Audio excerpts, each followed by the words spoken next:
Yes, definitely yes. I would say that I completed the sequence now. So I'm very happy for getting this back home. But there's been a long time that you faced this question that you're the silver queen. You won a silver and a bronze at the Olympics. You had won a silver and a bronze at the Commonwealth Games, a silver at the Asian Games. The gold was missing. So do you feel that your trophy cabinet, your medal cabinet is complete now? You finally got a gold medal at a multi-nation event?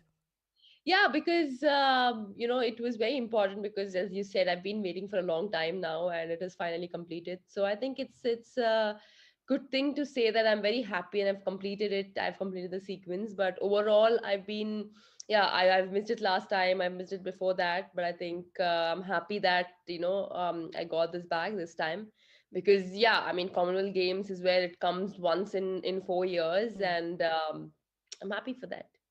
How do you keep yourself motivated and going, Sindhu? Because, while this may be your first Commonwealth gold, you've already achieved so much. You're one of our most decorated athletes with, 2 Olympic medals, 3 medals at the Commonwealth Games now. So how do you keep yourself motivated year on year? Because if you look at your career, it's already one of the best. Well, I think it's important to keep going. And for me, I think winning medals keep me going. And even though I won a lot more, it is very important that, I be focused um, and basically, winning medals, I would say that even though I win a lot more, for me, I feel this is just the starting and there's more way to go on and I can achieve a lot more. Yes. So of course it's not going to be easy, but at the same time, the people out there who are supporting me and motivating me all the time, and of course we've seen at the Commonwealth Games there've been a lot of crowd supporting me. I think that keeps me going, and that gives me a lot of boost, a lot of confidence. So I was going to say exactly this. You've already achieved so much, but you're nowhere near done. There's so much to look forward to. And, yes. do you sometimes feel surprised when you look back at your career and you say, okay, I've already achieved so much? Well, yeah, when I look back, I feel happy, and I think those achievements give me a lot more confidence to go to for next level. Because even though I achieved a lot, I think I feel that I can achieve a lot more, Hmm. and I can give my best, and I can win a lot more medals for the country. So this is what I think, and that keeps me going. I was talking to your father the day you won the gold, and we were talking about how we've discussed this many times before that when is the gold going to come?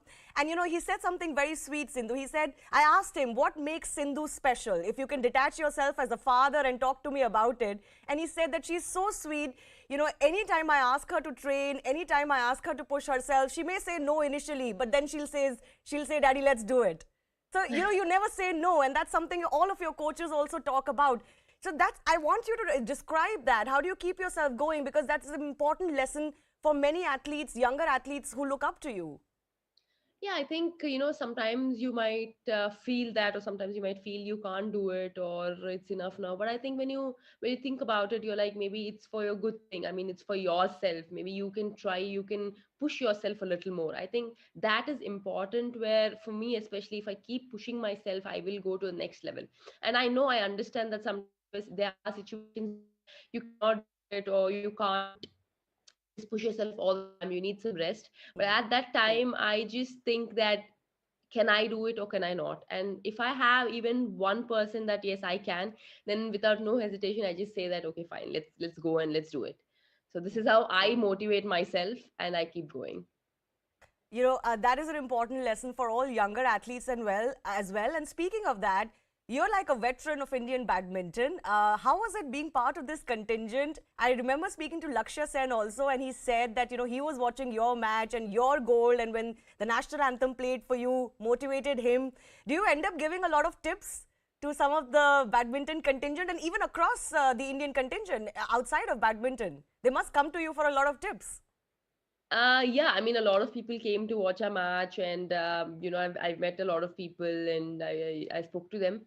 And yeah, I mean, as a team, being in badminton as a team, yeah, I we've done really well. Of course, Lakshya has done really well for himself, and I think it's important that as a team we work together, because there was team events at the beginning, and of course individuals was happening, but then we had our own matches. But yeah, we keep talking, we keep discussing at times, like how it was, what it was, how was the court, how was the player, how was, what was your strategy. So I think first was my match, and then it was his match. Yes. So after winning, obviously he was congratulating me, and after he won the match, I was like very happy for him, because he really worked hard and he's really done well. So we've discussed that, how it was, how was the whole feeling, and it was really fantastic and good. So yeah, we have these kind of discussions happening between us, and how it is and what it is, which is really really good, because being in badminton, played a lot of tournaments and played a lot Mm. of Commonwealth games now.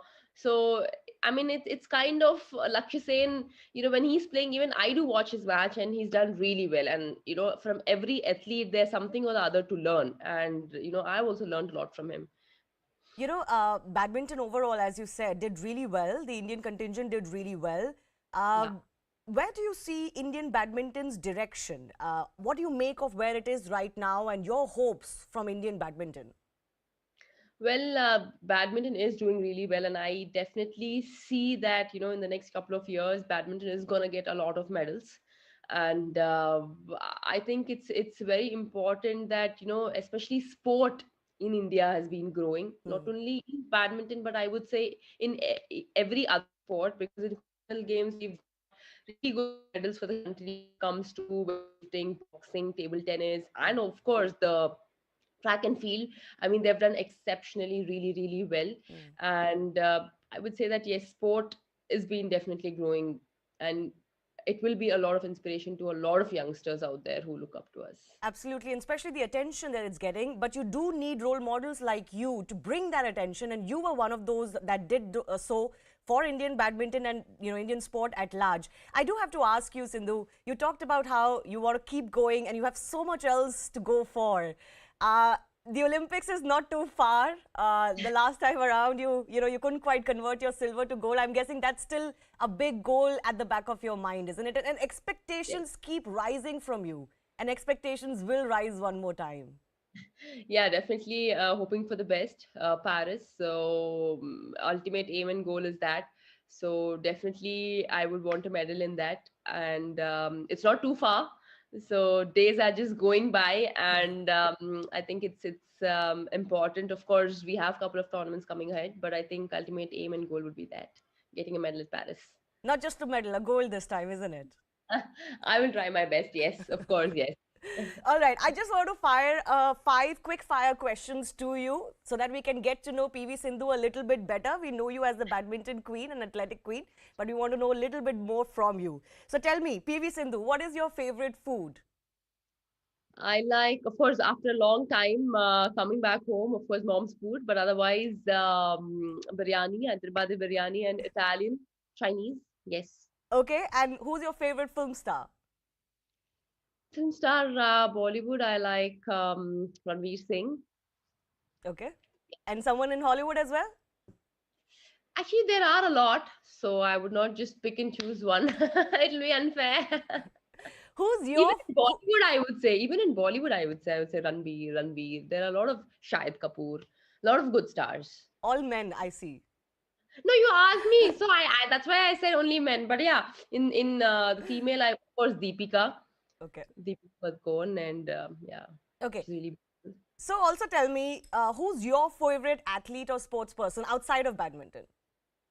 Well, I have couple of them. Like when it comes to Ronaldo and Federer, Yeah. you know, because I there are a lot of I take inspiration from them, because when I talk about different athletes, because every athlete has done some or the other thing, in their own country, and they've achieved a lot more, Hmm. so I think looking at each of them gives me a lot of inspiration, because they've done really really well for their country when it comes to Usain Bolt, Serena Williams. Yeah. So yeah, I Final like. two. Tell me who's your favorite, your best friend on the badminton circuit, and also your fiercest rival. Best friends, I think best friends are always, when on court you play against each other, I think they're always rivals to you. But I think some really good friends in the badminton circuit are Carolina, of course, Yeah. and Taizu, Ratchanok, Okuhara. So it's really good to, have that friendship from different countries. And of course, on court, we will definitely shout against each other, have that rivalry, but it's good that badminton also gives us that friendship where we always be together. My final question to you. What's your favorite moment from your career? There are a lot. Pick one, pick one. um One is, of course, my first world championships back in 2013, I would say. Hmm. I think yesterday it has been 9 years. I have completed my since the first world championships where I got bronze. Yeah, That's the first memory. And of course, another one, I would say my first Olympics, yes. because that's like the starting where, everything has put together. I've come till here. So, yeah.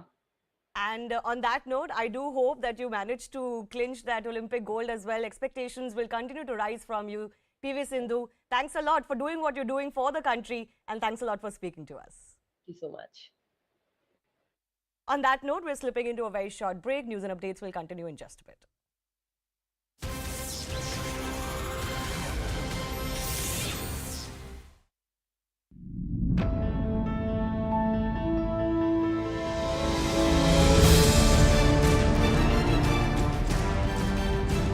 The big news that's coming in that the forces have gunned down 3 terrorists of the Lashkar, and that includes the commander of the Lashkar, Latif Radar.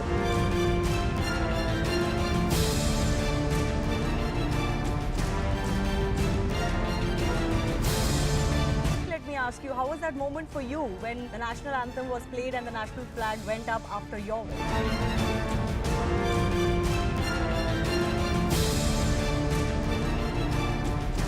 That if price rise, unemployment, these were the real issues in breaking the back of the middle class and the lower middle class in this country, Dr. Johnson Hussain. Why is it then that the BJP is winning election after election?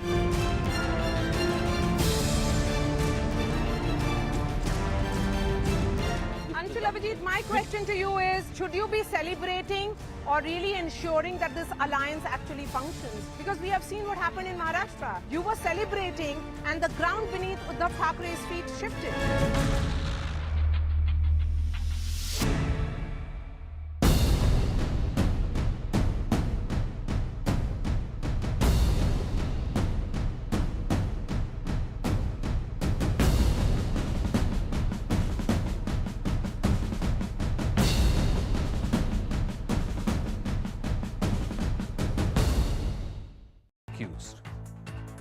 Ahead of Independence Day, actor Salman Khan took a day off from his busy schedule and spent time with the Indian Navy sailors in Visakhapatnam. From cooking to push-ups to hoisting the tricolour, the actor spent some quality time with sailors on board the stealth guided missile destroyer, the INS Visakhapatnam. Prime Minister Modi celebrated Raksha Bandhan along with the daughters of staff working at the PMO. Young girls were seen tying beautiful Rakhis to the Prime Minister. He shared the pictures on Twitter and called it a very special Raksha Bandhan with youngsters. A horrific bus accident in Gujarat's Panchmahal was captured on camera. A speeding bus came hurtling down the road and knocked down a group of people standing on the side. These people were waiting for a bus to get to their destination. They tried to flag down the bus that was coming their way.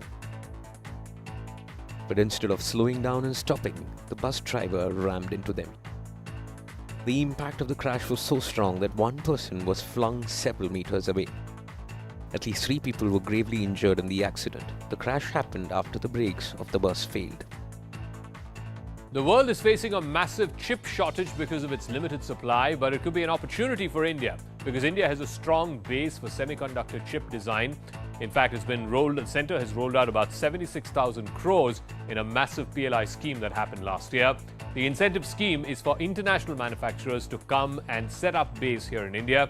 Uninterrupted power supply has to be a necessity, as well as access to millions of liters of pure water, both of which are absolute essentials for the semiconductor industry.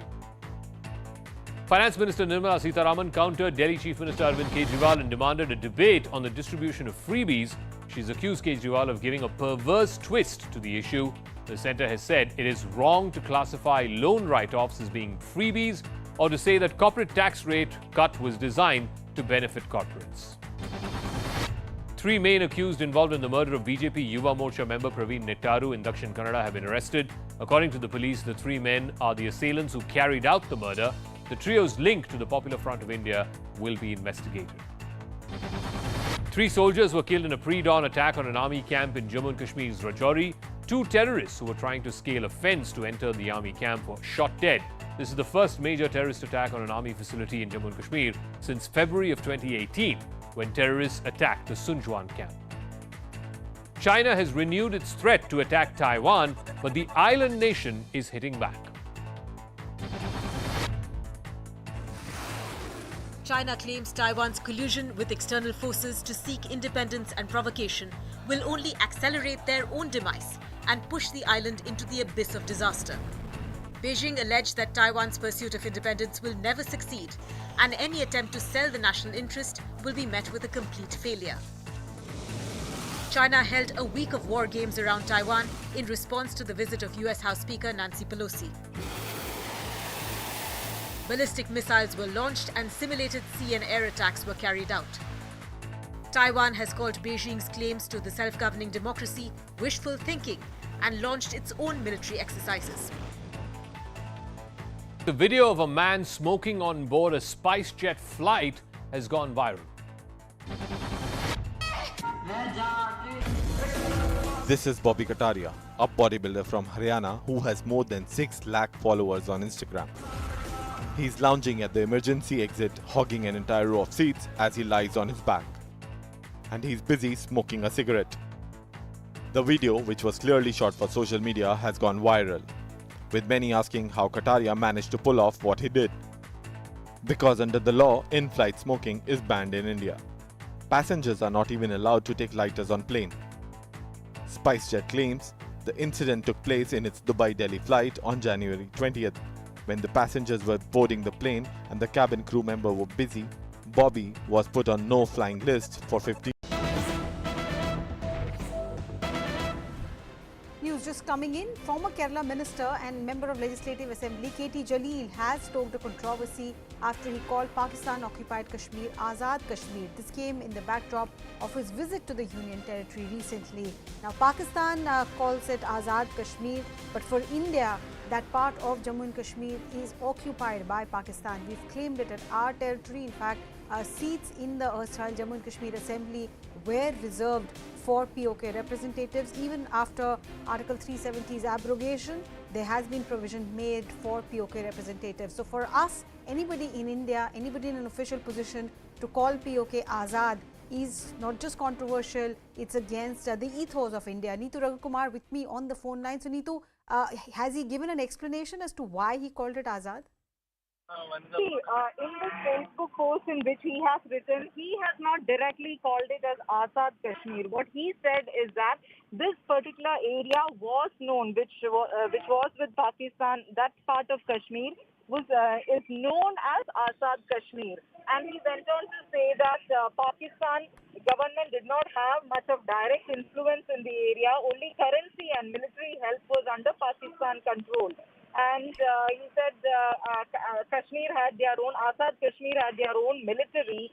And he says that Pakistan government does not have any major administrative power in past-occupied Kashmir. So this is a statement that he has made. And even while writing this is known as Azad Kashmir, he had put it in inverted commas. But coming from an MLA of the state, something like this, that has turned into a controversy. Now, we are trying to get in touch with Mr. Jaleel, but so far we have not been able to get in touch with him. All right, but is the opposition attacking him for his post, even though he's trying to make it nuanced by putting it in quotes and saying that, you know, this part is called Azad? The opposition's reaction? See, this has just come in at the moment right now. We are yet waiting for reactions to come in. This was a Facebook post that has been put up and that has now been picked up by the media. So this is something which has just happened and we are waiting for reactions that are coming in. All right, you're waiting for a reaction, but KT Jalil's background, Neetu, is he somebody who often steps on the wrong side of